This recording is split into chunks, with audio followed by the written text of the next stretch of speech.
Kapag kamote rider ka, dapat mabilis ka magpatakbo kahit na wala kang lisensya. Yan. Piga lang ng piga ng sa linyador kahit na wala kang lisensya. Tapos yung kurbada mo dapat, mga 120 over pasyente. Pasyente ka talagang damuho ka kapag nadisgrasya ka. Tapos send mo yung GCash mo for donation dyan sa kabubuhan mo. Yan. Ganyan dapat yung mindset. Tapos yung focus mo dapat, mabilis ka lagi kasi natatay ka, di ba? Tapos, pag namumotor ka, huwag kang mag-helmet. Huwag kang mag-helmet kasi matigas naman yung ulo mo talaga, hindi ka marunong makinig. Feeling mo kasi pugi ka, kaya tinanggal mo yung helmet mo para ipakita yung pagmumukha mo, ang kapal ng mukha mo. Yan, yung mindset mo ganun dapat, huwag ka mag-helmet. Bahala na mahuli. Tapos, yung tambutso mo, kailangan maingay yan eh. Kasi kulang pa, lakasan mo pa. Yung maabot talaga sa kabilang nayon. Ganun dapat yung tambutso mo. Tapos, kung hindi ka makontento yan, madaling araw yan yung mga trip mo. Biyahe ka na madaling araw, piga-pigain mo doon sa mga bahay na natutulog na. Yan, para magalit sila sa'yo lalo. Diba? Pigain mo. Pabida-bida ka, diba? Akala mo pugi ka? Wow! Saan banda?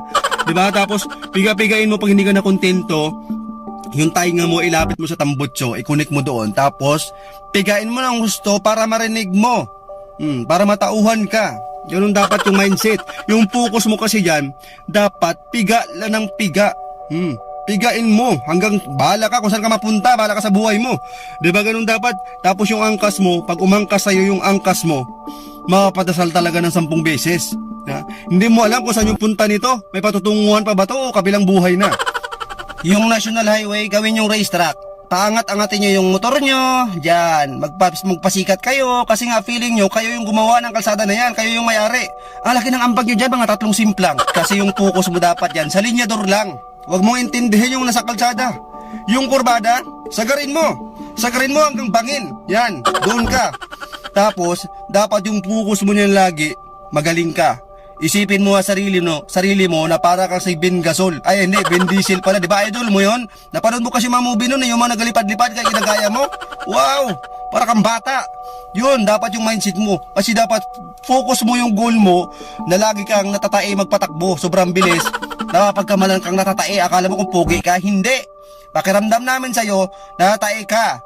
Baka may LBM ka, kaya mabilis ka magpatakbo. Ganun yung pakiramdam namin sa'yo, wag mong isipin na magaling ka, hindi ganun. Ikaw lang nag-iisip ng ganun. Walang magaling. Kasi hindi ka pa magaling. Hindi pa magaling yung utak mo, kaya hindi ka magaling. Yan sa Irawan, marami yan dyan. Yung mga bata dyan na walang helmet lagi, tapos yung chinilas nakalagay sa ulo. Siguro yung ulo nila, yun yung paa nila. Nakita ko dyan nakaraan. Shoutout dyan sa Irawan, Puerto Princesa City. Shoutout dyan sa Police Station 2. Mali team. Mali team, abangan nyo dyan. Marami nagkakamali dyan sa Irawan. Yan, pwestuhan nyo lagi dyan yung mga kabataan dyan.